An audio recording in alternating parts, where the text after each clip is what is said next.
G'day everyone and welcome to the Inside NBA show, which is the Chase Down. I am your host, Matty G, ready to take you on a magical mystery tour.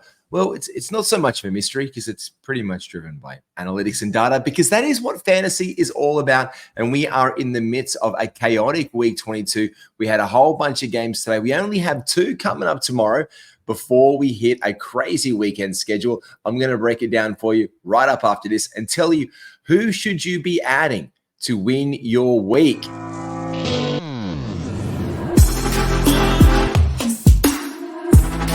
Welcome to the ultimate super coach and fantasy sports show. You are now listening to the Insight Fantasy Sports Podcast. Grant Williams. There you go. There's a name, because every single time we start a pod and we don't give a name straight after it's a tease, I feel like it's just, we don't come through. I give you the foreplay before the intro, and then I might do a read or I might say something different. And someone's just like, Matty, who the fuck am I adding? Well, there's one name. Why? The Charlotte Hornets still have 2 more games for the rest of this week. It is a 4-game week for them after the 2-day week. So let's do a little bit of a rewind of today, see what we can get for the rest of the week from that one, because let's be honest, tomorrow is a 2-gamer. Before that, let's break it down. We've just had a chaotic week. We're going to plateau out on Thursday. Thursday and Saturday are 2 days with really low volume. We're about to go into a 2-day Thursday before a chaotic 12-game Friday. 24 teams across the league are playing, and then again 3 on the Saturday. So what can we take away from that? Well, absolutely straight away, we know that we're looking for any Thursday and Saturday teams, and there's a couple of those. And Sunday, there's 10. The reason the red is there on the Friday is because it can be difficult to stream in on the 12 gamers, depending on your league settings and the depth of your league, or how many players you roll out there per day, day-to-day settings, your rotisserie leagues, whatever they may be. So we're really looking for the Thursday and the Thursday and the Saturday. They look really juicy for us because Friday is back-to-back. You may not have any slots there. And those teams, like my opponent got, I did a different thing. I did a different tact. I'm going to change tact and give you an insight into one of my own leagues. I dropped Bogdanovic last week to get into the final of a 20-man league, 10 roster spots. It's like 200 deep. It is just hard. When you're in a league like that and you waiver wire this, you're really scrounging. Like it's like a clean up Australia day. And you go on around and like, is this rubbish? Is this rubbish? If you've ever been at a school cleanup and like a teacher gives you an attention and you've got to walk around and be like, you've got to pick up 20 pieces of rubbish. And if there's like 5 guys on duty and you're running around and you get to it, you're like, oh, is this rubbish? Is that rubbish over there? It looks a little bit like Pat Bev most other days, but that could be gold for you. Is that Patrick Beverly? Is that Pat Connaughton over there? Well, it could be Pat Connaughton or it could be somebody else like that, because they've played once already this week, the Bucks and the Pels on Tuesday, but they also have a Thursday and Saturday game. So you can really pull those guys into these 2 volume days of 2 and 3 days. Malik Beasley, Jay Crowder, who looks like rubbish most days, Pat Bev, Pat Connaughton, a couple of Tales of Tour Putters, and the Pels, Larry Nance, Jose Alvarado, and Najee Marshall. These are the guys we can pull in for those days. And if you had forward thinking, I know that I grabbed Jose, Najee, and Larry Nance last week because they had a favorable end of week schedule that I liked, could get them in and could pull them in. And I let Jose Alvarado go. And I was thinking about my change of tack. I've got Nemhard, who's been great. I picked him up this week in that league. And I thought, do I drop him for Malik Beasley? Because 3-point percentage takes. Now, Malik has been decent all season long. And Matrix, shout out to my guy Matrix, who I do the crossover show with every single Sunday. An absolute legend as well. You should. Are you guys ready to enter the Matrix? Because he will enter you with his knowledge bombs in the NRL show as well as our NBA. But he's been a mad Malik Beasley fan all season long. And I was like, do I do it? Do I go down the dark path of getting him back in? Because whenever I've had him, it hasn't been good. Or do I try and get back the guy that I dropped at the end of the week to get into the final? And that was Bogdanovic. And I went for him because the Hawks had a back-to-back today, and that could set me up for the weekend because I checked my roster spots. Yeah, even in those heavy days, in my roster spots. And I'll share my team in this league next week. I don't want to do it now in case the opponent's watching or anything, because I've had a couple like, oh, they're watching. I'm like, oh, it's fucking great, isn't it? But what I'll do is next week, and I'll show you how I did that and actually played that one out. But look, this is what we're here for. In our own teams, we would give our own advice to make the most of it and to get done what we need to. So that's exactly what this becomes about. We drop guys, we pick them up, we make the waiver adds we must to win a week. And in one league right now, I'm in a championship week. You might be in a semi-final week. You could be in the second week of a 2-week semi-final week. You just want to win your week. 9 cat leagues, it's a 5-4 game. You don't need to go out there and try and win 6. You don't need to try and pummel them into submission and take the soul of your opponent, even though I'm sure that's something that Sun Tzu said in The Art of War somewhere, like Art of War article 87. Crush the soul of your fantasy opponent into dust and then sprinkle it on top of your cereal the next morning. I don't know if that's a thing, but what I do know is the thing is that you need to win 5 categories. So you really want to focus on those and make the most of those ads to get the most out of it. And so this is where I said, like, I decided to do the change of tack to see where it could go. And this comes down to those back-to-backs, because here we go. On Wednesday and Thursday, I had the Hawks. I wanted to get some stats. I wanted to make them panic. And that's what you could have done. You can make guys panic in a league, whether you can get them in or get them out, and make your opponent make moves to catch up, because that messes with their limits. Because there is no back-to-backs in the NBA on Thursday and Friday, and none on Saturday and Sunday. In fact, after tomorrow's Thursday games, the only team on the Friday and Saturday with a back-to-back is the Orlando Magic. And again, back to the chaos. Friday might look like it with 12, but somehow I still have a roster spot available. So if I want to use it, I could bring somebody in on my Saturday on my Friday who plays on Sunday, even if it's a 10 volume day. And I've got 2 roster spots free on Sunday. You just never know how it's going to break. And so that's what you want to look at. Before you make ads, my number one advice is check your roster for the rest of the week, because that's going to tell you which positions and when you can stream them. And that's key, making the most of those ads. So I went hard at the beginning of the week to make them panic. I know some guys who are in good positions who haven't, but I wanted to force their hand a little bit and set myself up. And I'm going against DeMar DeRozan, who had a crazy, I think it was 4 or 5 steal game the other day. I've taken that cat back. I'm up 4. I'm looking good. Not looking great, but I'm looking good. So I want to feed those. So I'm going to look possibly now to pull in a Magic player on Friday and Saturday because I can. I'm going to get 2 games out of that, and I'll be able to hold for my last out of the week to see what I can do on the Sunday. So this is how we want to just space out our ads depending on our availability for the rest of the week. And I think that's a really important thing that we need to look at. So let's do that rewind that I promised earlier. Let's break down some of the games of the day, see who's performing well and who you might want to bring in for those games. The Charlotte Hornets getting up over the Cleveland Cavaliers today. As I said, the Charlotte Hornets have been the Cavaliers absolutely pummeled these guys in the first quarter, 43 points to 33, a huge scoring one. Jared Allen was huge. I love that from it. But let's put those 2 guys to the side a second. They're still going well. They're still going to make the playoffs. They're a 44-win team on the year, the Cavaliers.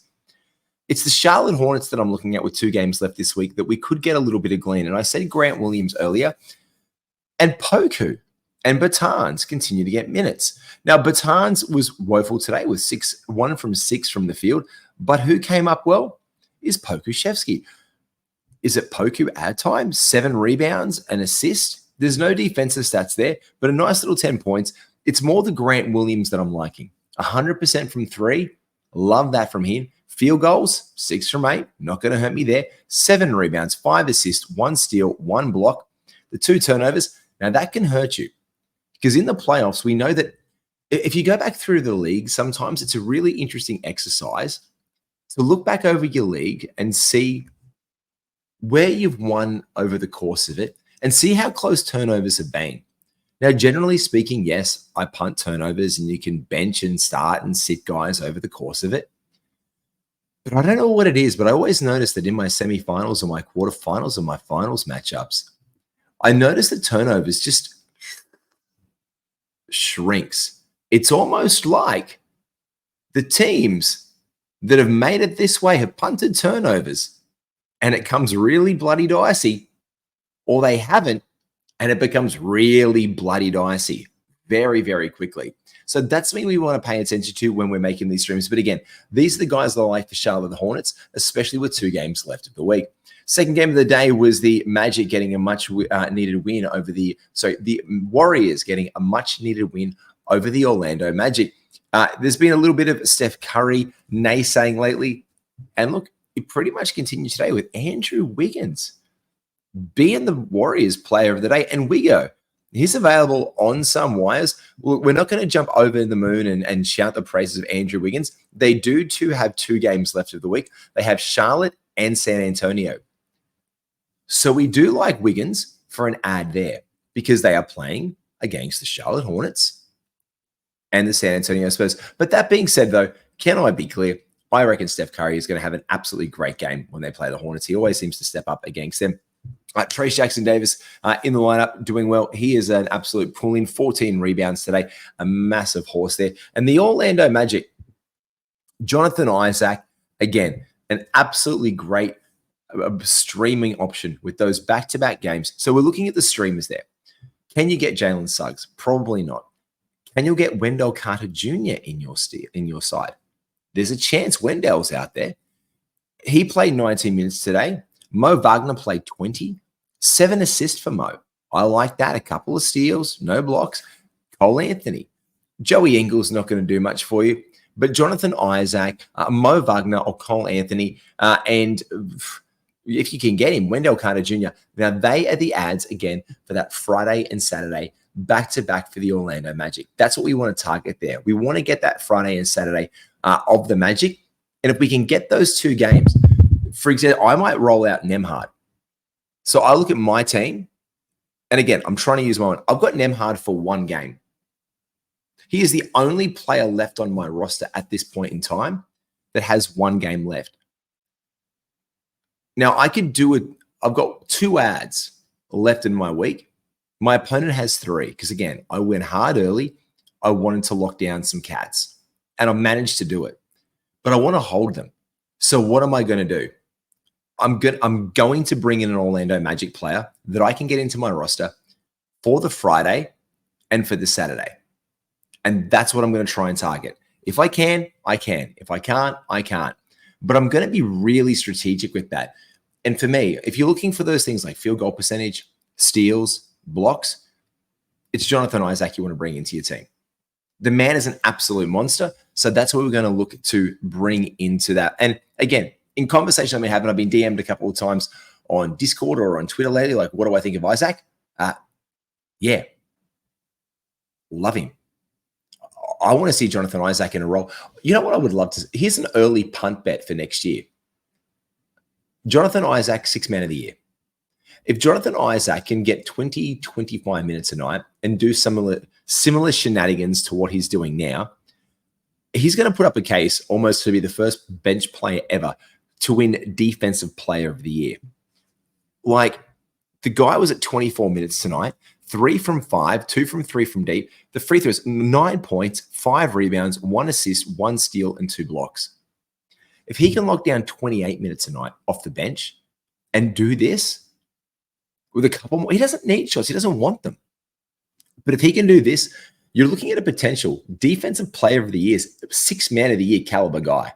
That's how good he is. And we've got to remember a couple of years ago, before the books, if you read them, or extracts, got the Cliff's Notes versions, you might not be a fan, but all the injuries have just delayed this guy from being the fantasy stud that we all wanted him to be. He's no less great than he was 2 years ago. He just hasn't played. Because when he comes out here and plays, do you remember when he was starting? Could you imagine him playing those starters minutes right now with his ability? It's absolutely insane. So that's an option that we want to look at with this break coming up ahead on this one. Next game of the day, we're good. I want to zip through these. I want to get zippity zap through them. The Nets and the Wizards here. It was overtime. Big win for the Nets today. Cam Thomas, again, absolutely scorching. Jordan Poole just doing the stats thing that he does. The big note here was Rashawn Holmes went out with a toe contusion. We want to keep and pay attention to that one. Playing the rest of the game out with this one was Marvin Bagley. He was great, 18 points, 6 rebounds for the game. No other defensive stats in there, but we do want to pay attention to that situation. Trendon Watford is starting to get more and more minutes, especially with the absence of Cam Johnson. This was the last game that we know that Cam Johnson was going to be out. We're looking for an update on him before we add him back for the other 2 games for the Nets for the rest of the week. The Trailblazers and the Hawks, it was a pretty tight one until DeJounte Murray decided to just put his foot down and just hit the gas pedal on down. And again, Danilo Banton continued to do these things every other day of the week. He has been huge. 37 minutes, 23 shots. The man has never met a shooting opportunity that he didn't like. The really sexy thing about this was the 9 assists. Like, 9 assists, 2 steals, 5 rebounds, 5 from 11 from deep, 13 from 23. Better than 50% from the floor. Huge take the piss numbers from this guy. I continue to think that Banton is a must roster guy in a points league. If you're in a categories league, I actually think he's worth the crack for a game, especially if you've got a lot of ads left. I think you could get a really good burn out of him. The Trailblazers only have 1 game left versus Miami. They're not that strong right now. Who's in, who's out. You can bring them in if you've got a roster spot on that Friday and just really kick the shit out of points. You could really put a hurt on with a guy like Dylan or make them freak out, especially if they see it and it's close. That's just going to put a little bit of separation and maybe make your opponent make 2 moves to counter than tier 1. But I do like Danilo Banton as an ad for this one for the rest of the week, as that is a huge game from him again today. Over with the Atlanta Hawks today, Bruno Fernando continues to be a great little ad in there, a cheeky source of steals, rebounds, blocks. Love it. Garrison Matthews as well, 21 points, 5 from 9 from deep. If you are looking for 3 points, he has been on fire lately. The Hawks on the end of that back-to-back. The only bad news is that it's against the Boston Celtics tomorrow. So the Boston Celtics travel to Atlanta. They do have the home game tomorrow, the Atlanta Hawks, but it is the Boston. It is the number 1 team basically in the NBA. So we can't expect this straight out of him again, but he has looked incredibly good lately. So we do want to bring in Garrison Matthews as a nice source of threes. The Clippers getting a tremendous last-second win. Whew. I did not know what was going on. And in that league I mentioned, the 20-man league, I'm a Kawhi Leonard owner. So can you imagine and it's got a 3-point percentage involved, where Kawhi has 0% from 3 for the day? Absolutely fucking petrified. Thank God for the 2 blocks and the 2 steals from him. PJ Tucker, 3 minutes. Again, we cannot roster him, but it's good to see Russell Westbrook back doing Russell Westbrook things like going 2 from 8 from the field. Couple little peripheral stats in there, nothing much from him, but Norm Powell going from 5 from 7 from deep. Good effort on there from him. We love to see that. Back onto our guys in the Philadelphia 76ers. Good minutes here again from Paul Reed, 21 off the bench, getting more minutes than Mo Bamba, who only got 9. That's a trend that I like. And here's the thing you can do. If you've got a lot of ads left, with the Philadelphia 76ers, what you might want to look at is maybe plugging and playing both of them at the same time. They play Cleveland and Toronto. Toronto is, well, pretty much bloody shy of a big man right now. Kelly Olynyk, yeah, great. But I'm not going to say go against Cleveland. Jared Allen, Evan Mobley back in the fold. Fair. But you could pick your poison. In fact, if you've got let's say a deep league, if you've got 4 ads left for the week, 5 ads left for the week, and you need to consolidate rebounds and blocks or some of those defensive stats, field goal percentage perhaps, go a 2-for-1. Drop off a couple of drop your 2 weakest guys off who are going to be detriments to those areas and those categories you want to win, and pick up Mo Bamba and Paul Reed. They're both playing minutes. They're both doing things in the lineup, and it's just 4 games left for the rest of your week. 2 ads, 4 games, consolidate. It might be a smart move because I never know what's going on with these guys. But again, today, between them, if you look at it, do you need blocks? Okay. Well, they got 5 between them today. That's good. Points, 17 between them. How many rebounds did they get between them? 18. Okay, cool. Now, I'm not going to say we can replicate the exact same value in the exact same games, but if you put those together for 2 more games and it comes close to it, yeah, it's pretty bloody decent. And you're not going to get blocks off the wire that easily. So you take the 2 guys away from your opponent who's going to be chasing you down in that, and they can't chase you as effectively. Like, it's addition. It's addition. It's addition. It's simple math. Simple math. Get what you need to beat your opponent and target in on those. But that's if you have a lot of ads. Because again, if you've got only 2 ads left for the week, 3 ads left for the week, you don't want to do a 2 for 1 and just pull those in. You want to be able to change track day by day or get 2 for 1, maybe take one of them off the board, see what the other guy does. But it becomes a bit of a tit for tat at this kind of year. So we want to pay attention to that one there. New York Knicks, absolutely huge one. I've got to say, this one here, this bloke is my absolute squeeze of the day. I got Miles Deuce McBride into my lineup the other day. He has been huge for me, and a big shout out to our sponsors, the Standard Squeeze. You can get your 4-in-1s. I know I've been talking about that. I'm away camping for 4 days. By tomorrow, if that got canned, instead I'm taking a trip into the country. So I will be out in the country, but not camping. So I can't take my 4-in-1 camper, but I can take my I can't take my camper. I can't take my perfect Standard Squeeze with my little nip of the alcohol on the top and my pre-mixed tonic. My gin and tonic is an absolute win in that one all the time. But I can take my 4-in-1 on the road trip. Could crack my coffee off on it. I could put my Red Bull in it to keep it cool during the course of the drive because that's a 6.5-hour journey out there. So that's what I'm going to be doing. Shout out to the Standard Squeeze. Check them out at standardsqueeze.com.au and use promo code INSIGHT for 15% off any of your goodies when you're out there. Deuce McBride, a team high, 40 minutes last night, 9 from 14 from deep. Who freaking we? This guy is absolutely killing it right now. They're rolling out this 2-point guard, 2 small lineup with him and Jalen Brunson, and they are scorching hot. Like Hartenstein, a revelation lately. Precious Achua, 27 minutes from him one. Bojan Bogdanovic, he was really instrumental in this win. 145-101 over the, as I said, the pretty much hapless Raptors. I mean, who's their center right now? Like, it's pretty bad. It's not looking up there. I do love to see Freeman Liberty getting a whole bunch of minutes up there, and he could continue to be an ad today. 14 points, 3 assists, 5 rebounds, perfect from the stripe, 1 from 4 from deep. But Grady Dick, he seems to be the big one. If you're wondering what it is, it's time to. What the fuck was that? Yeah, it's a Grady Dick moment. It is really becoming Grady Dick season. They're just letting their rookie run on out there with Gary Trent and whoever, and just get Grady some minutes. Just get some good Dick minutes. And we all maybe want to give some good Dick minutes. Maybe we receive him into our fantasy lineups at this point in time because the man has been playing well lately and he is getting peripheral stats as well. But today, it was almost empty of. In fact, it was 1 rebound. It was an offensive one, and that's all he contributed.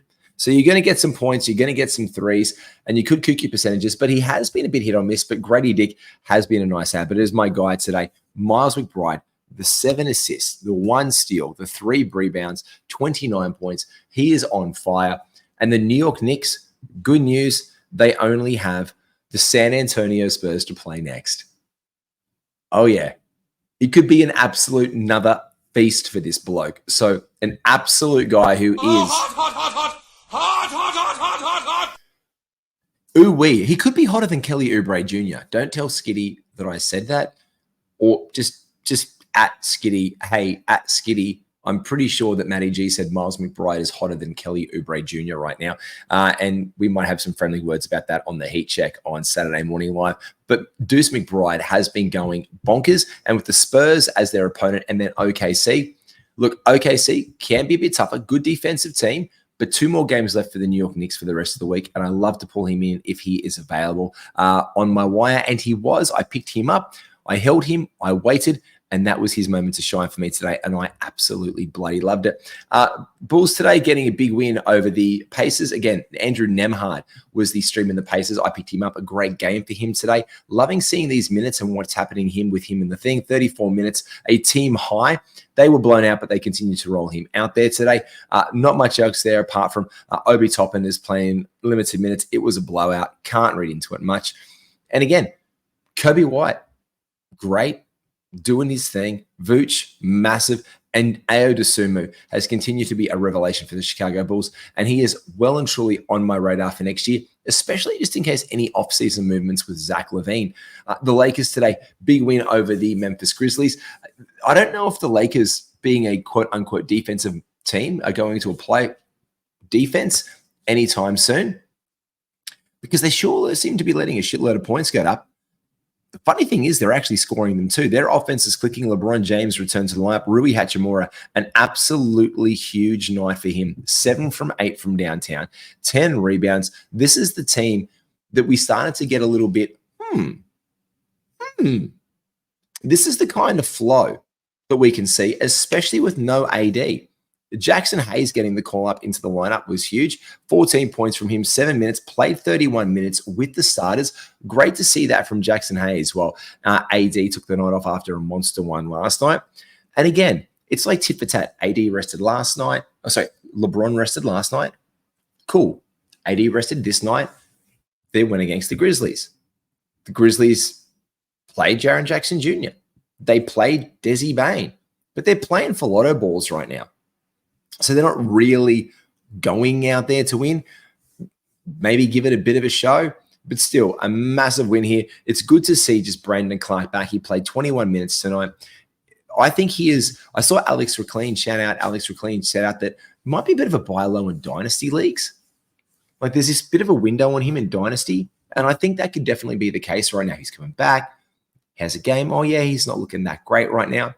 You could probably get him in Dynasty for a little bit cheaper right now. Santi Aldama, not that great tonight. Scottie Pippen Jr., again, he is an elite stream for steals. I am loving these steals that this guy is generating in almost every single game. They only have one more game this week. It's against Orlando.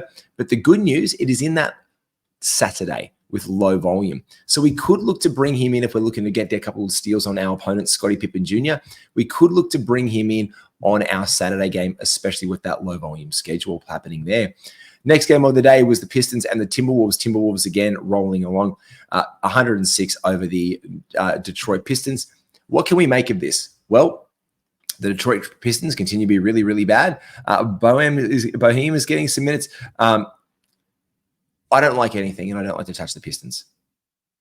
James Wiseman is probably the only stable ad, but I've also been saying maybe just drop him and pull in another guy who seems to be doing really well right now. I don't know what it is. I don't trust it. Jaden Ivey didn't play today with his sore left knee. I'm just not trusting them.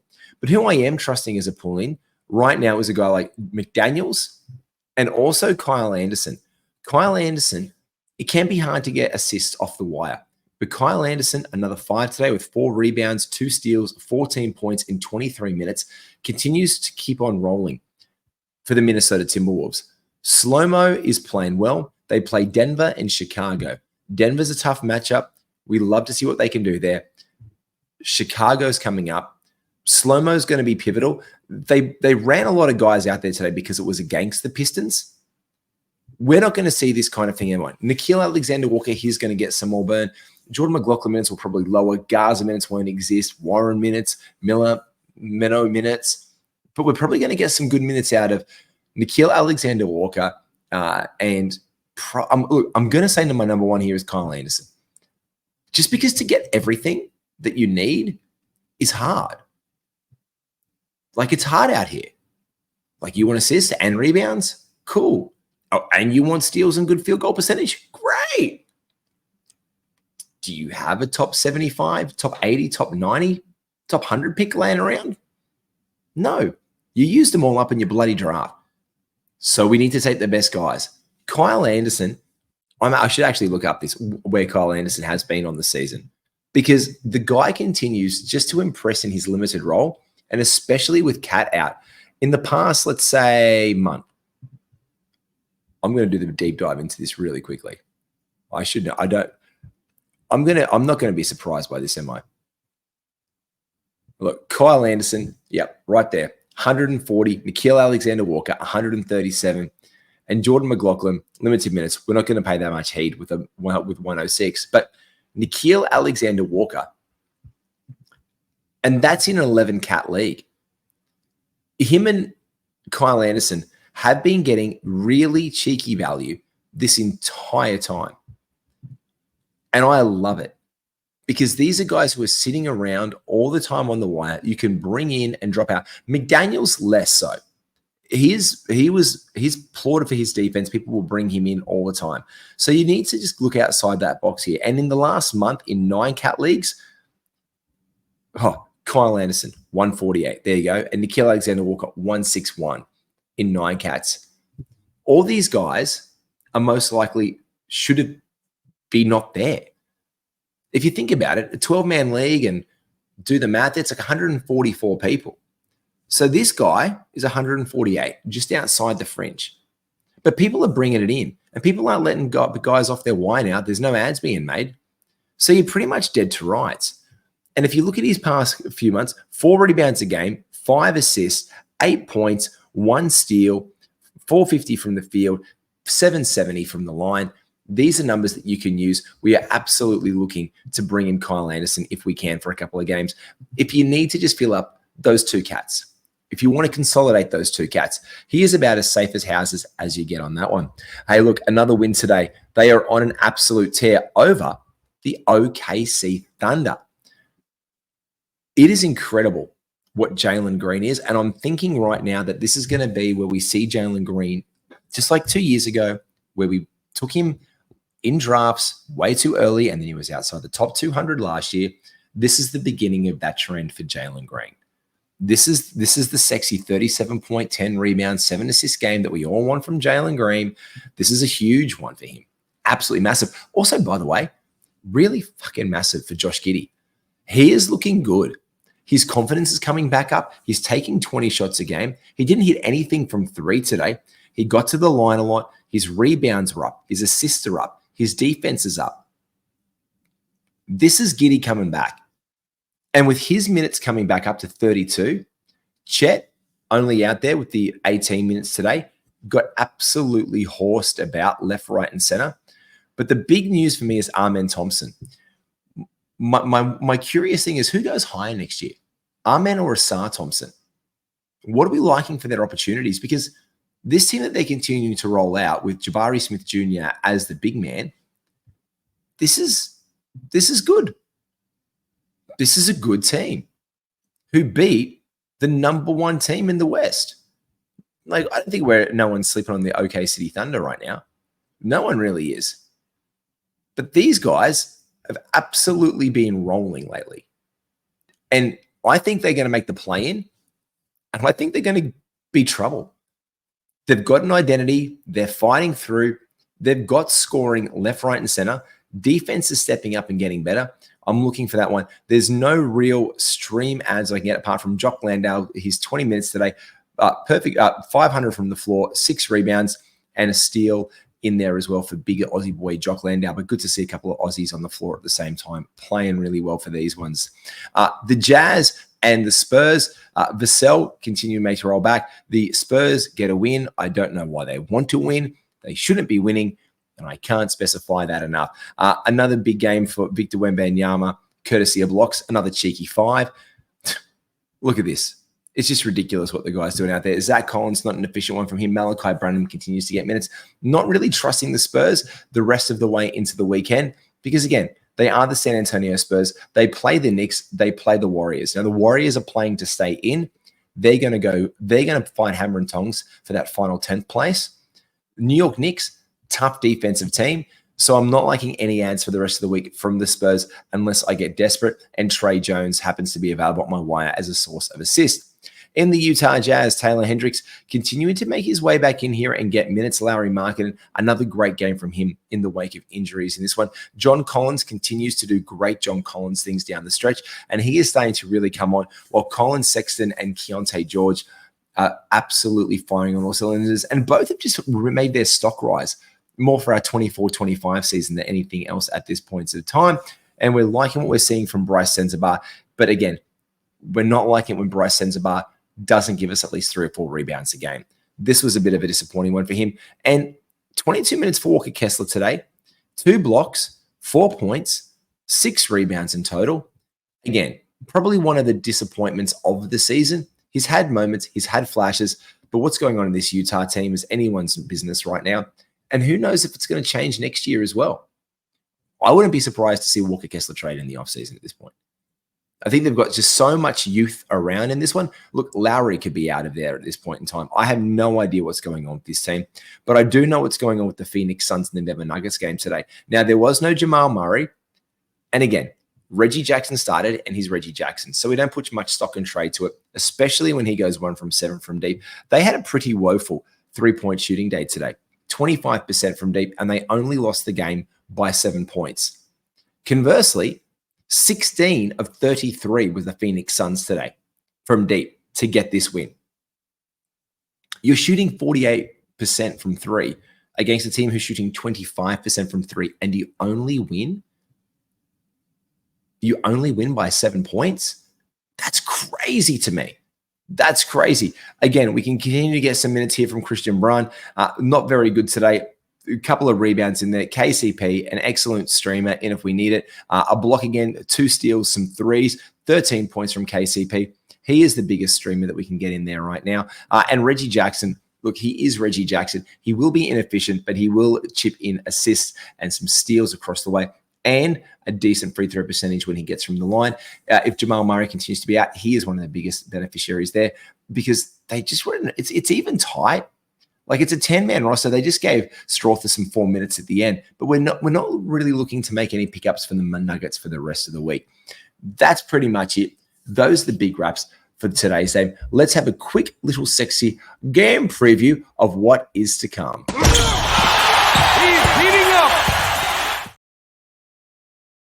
Yeah, that took a little while, didn't it? Look, first game up tomorrow on the back-to-back set. Like we said, we do have, yes, the Atlanta Hawks versus the Boston Celtics. The guys who I'm liking here, as I said, are Bogdan Bogdanovic, if he is not available in your wire, but Garrison Matthews is the guy, and Bruno Fernando we want to bring in. I also love Peyton Pritchard and Sam Hauser as options. Not sure what they're going to do up lineup-wise tomorrow. They have had some downtime in between. So we could be saying tomorrow, we could be expecting less minutes here from Peyton Pritchard than we're used to of lately. Drew Holiday is questionable for this one. He could be coming back from injury. He's questionable. We don't know. This is where Peyton Pritchard or Sam Hauser will get more minutes based if Drew is out at the end of the day. Smooth sailing over here as well. Onyeka Okongwu is doubtful, not coming back into this one. But Jalen Johnson, he will be back in for your action next week. If you were in your semifinals and you are well and truly killing it, and the person who dropped Jalen Johnson to be your opponent this week, or anyone else in your league this week, this is where we want to start to swoop in for Jalen Johnson when we start to get ahead. He is doubtful, but he apparently is making progress and could return next week for the Atlanta Hawks. Our other game of the day, we have the Milwaukee Bucks. They are at the New Orleans Pelicans. The good old smoothie center. Now, Chris Middleton and Giannis Antetokounmpo are both probable for tomorrow, which means they will most likely play. And the Pelicans are rolling lately. They are big. It's going to be a big matchup. We can expect a lot of rebounding in this one from Giannis. Again, he has been trying to be the biggest horse on the block lately. We can expect some more here. Where are we looking for, though? As we said earlier, our ads here absolutely have to be Larry Nance Jr., Najee Marshall, and Jose Alvarado, after leaving the game the other day, is questionable. So I move him down there with his hip soreness. If he is not good to go, Jordan Hawkins will see a boost in minutes at the point guard as the backup point guard to CJ McCollum, who has been rolling as well lately. I'm loving what I'm seeing of these guys. They are actually one of the most fun teams to watch in the NBA, New Orleans Pelicans. Their offense can be really stifled at times. I'm just like the other day, I saw pass to you. Oh shit, Jose Alvarado's got the ball with Jose's got the ball left with like 6 seconds left because CJ couldn't get anything cracking off, and then they make a couple of passes. It can be a big stagnant and repetitive. The Milwaukee Bucks are rolling right now. They're a good watch, and they're going to want some they're going to want to put a hurt on a team after the other day, and that's schmozzle against the Los Angeles Lakers. For me, that's it. Other guys that I am watching towards the end of the week, I've got to say Keon Ellis. If you're looking for steals, he has been an absolute must stream in here. I made notes in here that him and the homie Jaquez Jr., I've already spoken about the praises of Jonathan Isaac as a back-to-back on this one, or any of those guys you can get in like Cole Anthony or Mo Wagner as a cheeky stream in there for the back-to-back for the Magic. But those are pretty much the ones that I'm looking forward to until I hit my Friday show or Saturday morning here in Australia or Friday in the US or other places around the world with Skitty. That is the Heat Check. It'll be coming at you live and soon. Until then, friends, make sure you like, subscribe, do the bell below. Make sure you get notified when anything for Insight comes up, and jump into our Discord. Yes, our Discord Unlimited is absolutely cracking. You have access to the experts for only $25, 25 Australian dollars a year. Make sure you get onto that one. Have an absolute cracker. We'll see you soon. I'm Matty G. You can find me at NBAGWiz, and you can find us everything at Insight F Sports. Take care, all.